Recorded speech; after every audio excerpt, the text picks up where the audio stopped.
сегізінші наурыз мерекесінің алдында бүгін бір жақсы кездесу болып жатыр. Кез келген ұстаздың алдына қоятын мақсаты бұл өзінің шығармашылығын тарату, бір емес бірнеше әдістемелік құрал шығару керек, дидактикалық материал шығару керек, сол сияқты өзімен бірге жаңағы жинап жүрген сабақтардың жоспарын шығару керек. Осының бәрі бүгін іске асайын деп отыр ғой деп ойлаймыз.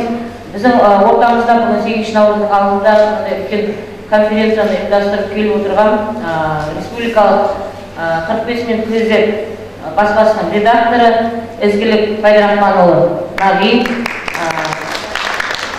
осы мектептің апай директоры Ұлғызын апай, осы кісілер бірлесе отырып жұмыс істеп талай конференцияларға барып, алғыс хаттарын және өздерінің журналға баспаға материалдарын талай шығарған. Сонымен бүгін осы 40-ші мектепке атбасын тіреп келіп отыр. Жалпы бағдарламамен таныстыра кететін болсақ, қазір осы жерде пленарный отырыс болады. Пленарныйдан шыққаннан кейін жаратылыстану гуманитарлық бағытқа қарай екі кабинетке бөлінесіздер. Сол жақта секция жұмысы жүргізіледі. Сосын осы өздеріңіздің қолдарыңызға мына ресми хат таратылған болатын 4.000 теңге жарнасын төлеп, қазір осы ізгіліктің өзіне жаңағы материалдарыңызды беріп кетесіздер. Ары қарай осы жұмыс жалғасады деп ойлаймыз. Қазір сөз осы ізгілікке, Ізгілік Пайдырахманұлына берілсе. Рахмет, ұстаздар қауымы алда келе жатқанда 8 наурыз мейрамымен құттықтайық.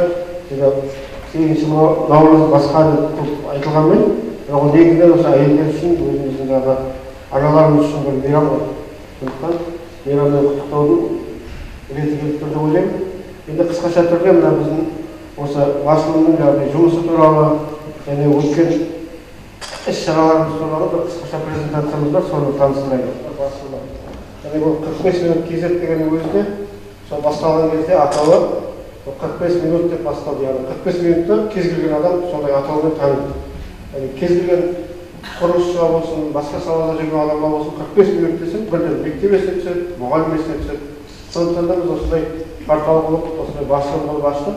Бұл да білім саласындағы жаңалықтарды жинайтын, сабақтарды жинайтын, өзара пікір алмасатын осындай үлкен бір порталға айналсын деген ниетпен. Және қазіргі уақытта күнделікті қолданушыларымыз 40 мың қолданушы дегенге жетті. 40 мың қолданушы дегеніміз жаңағыдай сабақ іздейді, тікелей жаңалығын оқиды, басқасын істейді. Яғни біздің сайтты пайдаланатын күнделікті 40 мың шамасында мұғалім көрсетеміз. Яғни ішіндегі шыққан бір сабағыңызда немесе бір жаңалықты сол 40 мыңдық аудиторияға ұсына аласыз. Ал енді материалдарды қазір 20 мыңға жетті. Енді мына қазіргі презентация өзі мынау 47 бет. Бұған яғни қысқаша айтып түсіндірейік. Негізі біздің сайтымызда осы электронды варианты бар. Қазірде де қарап жатқанымыз бар. Тек қана бір презентация дайындайды. Осындай басылым туралы ақпарат беріп, қана түсіндіретін. Ал енді қазір салалық оқыту, интернетпен түсіндіру, оқыту, баспаға жариялау деген мәселелерді ұстаздарға үйретуіміз үшін бұдан да қызықтылау, шамалы суреттері аздау екінші презентациямыз бар. Шамалы оған дейін мына тездетіп өткізейік. Жұмыс есебі 2012-2013 жыл. Жайлы бере беріңіз. Енді міне осы жерде. Яғни біздің Қызылорда өңірімен бізді мықты байланыстыратын бір факторымыз бар. Яғни осы басылым басталған кезде 2012 жылы 19 сәуірде ең алғашқы осындай семинарымызды мына Болашақ университетінде ұйымдастырдық. Ұрпақ тәрбиесі және интернет мүмкіндігімен ұстаздардың білімін жетілдіру жолдары. Оған да көптеген ұстаздарымыз қатысып, Болашақ университеті негізінде осылай өткіздік. Енді Қызылордадан басталып, жұмысымызға жемісті болып, 40 мыңға жетіп жатқанда соның бір арқасы деп ойлаймын. Ал енді мына екіншісі Атырау облысы Мақат кентінде семинар болып өтті. Содан кейін 2013-те бастап Алматы қаласы Қазақ мемлекеттік қыздар педагогикалық университеті ғимаратында жаңа білім, жаңа ғасыр тақырыбымен өткіздік. Одан кейін Қарағанды облысы Ақтоғай ауданы Саршаған кенті. Сосын Шығыс Қазақстан облысы Үржар ауданы. Енді біздің осындай семинарларымыз барлығы көбінесе аудандық жерлерде ұйымдастыруға тырысамыз. Қаладан гөрі, себебі қаланың ұстаздарының көбінесе мүмкіндігі бар ғой. Енді аудандық жерлерге бір мүмкіндік болсын, осындай байланыс болсын деп ұйымдастырамыз. Қазіргі 3 мамырда Астана қаласында болып өтті. Міне аталмыш. Яғни осы пленарлық, сосын секционный деп семинарды өткізу формасында осы Астана қаласынан бастау алды. Астана қаласында мектепте бірінші актовый залында пленарлығын өткіздік. Одан кейін 3 классқа бөліп секционный өткіздік.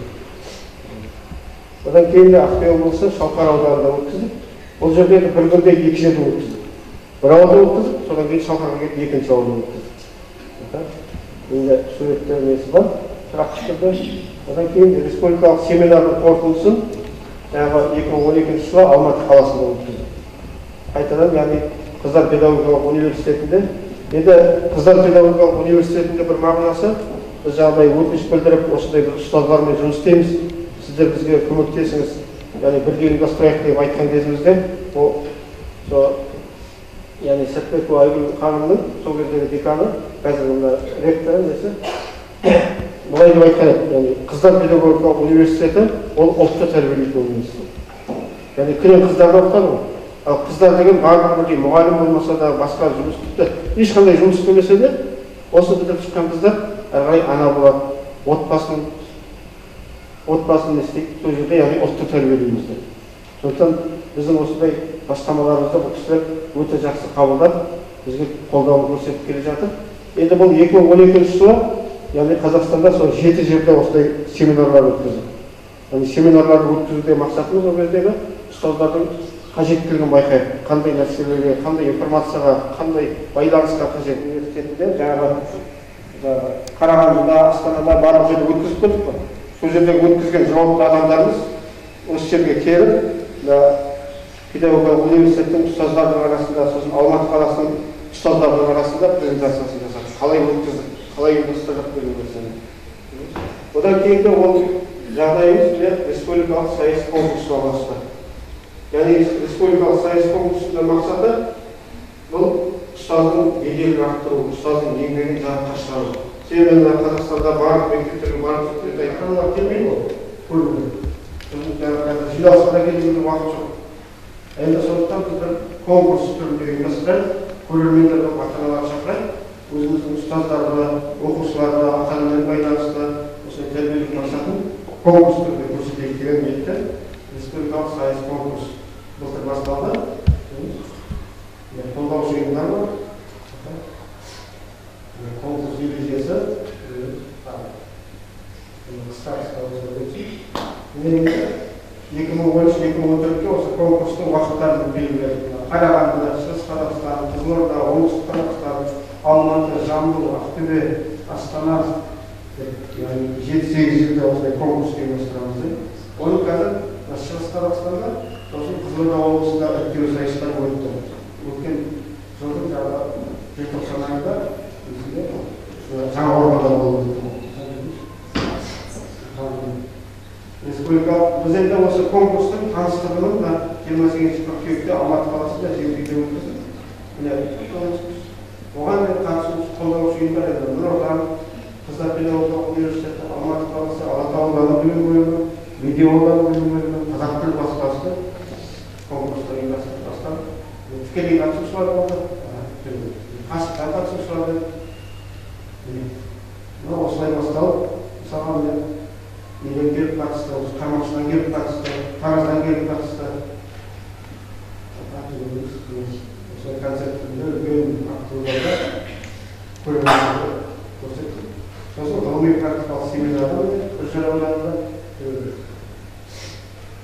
ол жерде көрмесін ұйымдастырды.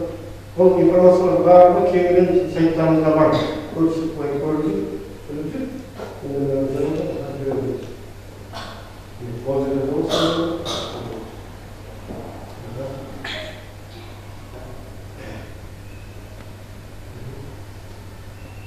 Он 18 желтоқсанда, 19-да Жаңақорған ауданында болды.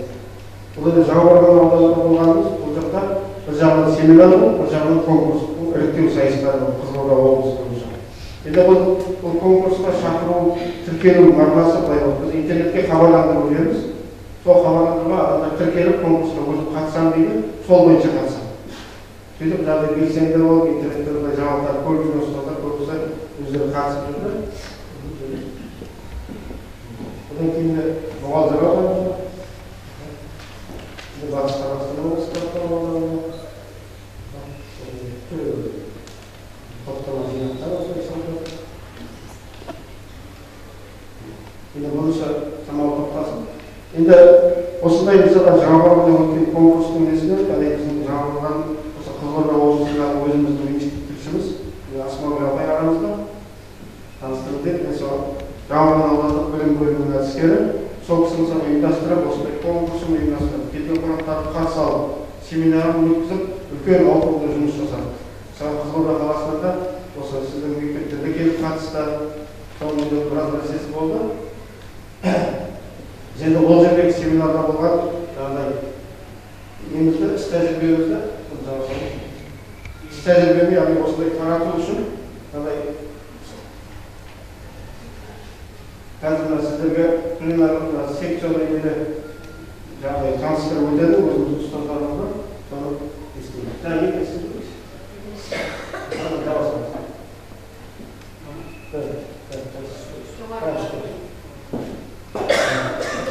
Енді екінші қызықты деген неміз ғой. Біріншісінде біз жайлап ұстаздарға өзіміздің жасаған жұмыстарымызды түсіндіріп өттік. Екіншісінде басқалымыз. Бұл девизімізді айқындадық. Яғни әрбір нәрсенің өзінің девизі өзінің ұраны болады. Кәсіпкерлерге біз сіздер үшін не істей аламыз? Енді біз бүйтіп айтатын нағыз ғой. Біз ұстаздардың басылымыз. Сосын біз жаңағыдай білім бөлімі емеспіз. Біз білім министрлігі емеспіз. Біз басылымыз. Яғни өзіміздің басылымның жұмысын өзіміздің шаруамыз білуіміз. Осындай жиындарды соларға республика көлемінде тарату. Сөйтіп, біріншіден сөйтіп тарату, екіншіден өзара қарым-қатынасқа, өзара іс-тәжірибеге айналысуға жәрдем жасау. Бәрін айтса ғой, сондықтан біздің девизімізді біз ұстаздар үшін қызмет етеміз деп отырмыз. Содан кейін қазір 45 минут кейзет, 45 минут орг деп, республикалық ұстаздар басылымы болып өзгеріп естеді. Яғни орг дегеннің ауысқанның мағынасы да ол халықаралық жағдай осындай сайттарды қарап отыратын арнайы ұйымға жұмыстарымызды тапсырып, біздің сайтымызды ұстап ашылсын, ұстаздар керек кезінде керек материалдарды тапсырды. Себебі оған келген жағдайымыз, бұрын мысалға сайтымызға 50 адам, 100 адам, 1000 адам келген кезде сайтты ашып жауып болмай болады. Енді 40 000 адам келген кезде, ол деген 1 секундтың өзінде 1000 шақты адам бір күнде қарайды деген сөз ғой. Сол кезде біз мына Қазақстан өзіміздің серверлеріміз оны көтере алмайды. Сайт ашылмайды, жауып қалады. Сосын біз оның амалын жаңағыдай 45 минут орг деп аштық. Халықаралық жағдай сайттарды басқарып отыратын ұйымнан арнайы орын алды. Сосын өзге суретін бәрін салатын болып, арнайы мүмкіндіктерін қарастырды. Енді мақсатымыз ұстаздардың өзара пікір алмасатын, жаңалықтармен бөлісетін ортақ интернет порталы. Ұстаздардың тұрақты пайдаланатын ақпараттық орталығы. Қызметтеріміз сабақтар жинағы, жариялау, оны іздеу, семинарлар, конкурстар, іс-шаралар, жаңалықтар, одан кейін қашықтан оқыту онлайн мектеп деген жобаны қазір бастап. Яғни оның мағынасы да балалар мектепте оқиды ғой. Мектептен кейін үйге барған кезде компьютер ойналар, әрі интернетте ойнап отыр. Енді ата-аналарға да мүмкіндік болсын, онлайн мектеп болсын. Сол жерде бала сабағына дайындалсын. Яғни мектеп бағдарламасына қосымша сабаққа дайындау порталы. Яғни мысалы осы Қызылордадағы бір мұғалім, Алматыдағы мұғалімнен қосымша сабағына дайындалады. Сосын келіп апай айтып, мен апай жаңағы Алматыдағы апайымыз былай айтты ғой, есепті былай шығарды, сіз былай едіңіз. Бұл ұстаздың да кәсіби дамуына әсер етеді, және баланың да есінде сақтап, сабаққа бір қызығушылығын арттырады деп ойдамыз. Және ұстаздарға арналған интернет дүкен. Бұл да бір жаңалығымыз. Себебі біз зерттеу жүргізіп қарағанымызда республика бойынша ұстаздардың көбісі енді әйел адамдар, ер адамдар болғанның өзінде де олар қаржылық жағынан мүмкіндігі бар, үйге мысалға зат сатып алатын болса, соған тікелей әсер ететін адамдар. Сондықтан интернет дүкен ашып, ол дүкенге де біз сенімді адамдардың заттарын қоямыз. Яғни оған өзіміз редакциясына жауап беріп, мына адам мына дүкенші жақсы, осы яғни не істейді, мысалға ет сату мүмкін, басқа нәрсе сату мүмкін, ұстаздарға қызығушылық болсын.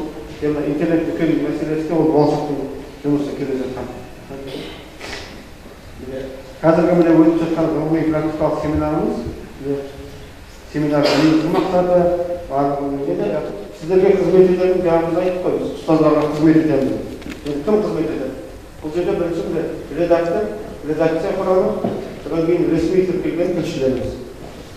Енді редакция құрамы ол штаттағы программист бар, 500 жұмыс істейтін ресми тіркелген тілшілеріміз.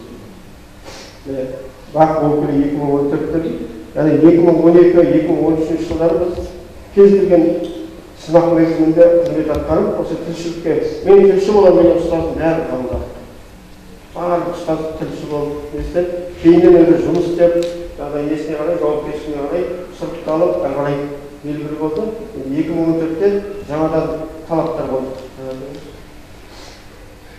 Тілші қызметіне қабылдау шарттары, резюмесі, тілшілік жұмысы туралы өзінің пікірі, содан кейін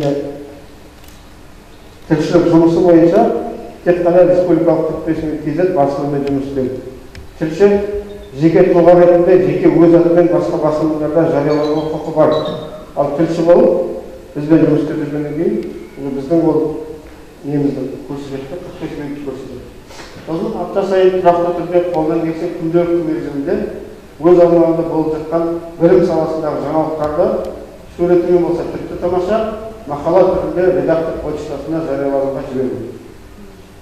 Яғни бұл портал болғаннан кейін осы мысалы күнделікті мектепте іс-шаралар өтеді. Соларды мысалы суретімен түсіріп, өйстіп басқа ұстаздарға республика көлемінде таратуға болады. Ол енді тегін олжаны. Міне содан кейін айына бір тұрақты түрде дөңгелек семинар, конференция, кездесулер ұйымдастыру. Сосын тілшілерімізге әдейі мындай жазып қойып шартта редакция жаңалықтарынан хабардар болып отыру, және тұрақты байланыста болу. 2012-2013-те біздің жинақтаған тәжірибеміз тілші болып тіркеледі, кейін өзінің тілшіге өткереді. Енді біздің сайтымызға мысалы ресми жаңалықтар бар, мақалалар шығып тұрады. Айтам, сен тілшісің ғой. Ең болмаса сайтты ашып, қарап, ішінде не жаңалық болып жатқанын өзің көріп отыру керексің. Содан кейін қызмет атқару барысында Қазақстан Республикасының бұқаралық ақпарат құралдары туралы заңнамасы аясында қызмет атқару. Ол жағы түсінікті келісім. Міне 2014 жылға белгіленген тілшілер тізімі. Бұлар енді тұрақты түрде былай өзгеріп толықтырып отырамыз. Қазір сайтқа жазылып тұрады, осының барлығы қазірде бар тілшілер тізімі көріп отырсыздар.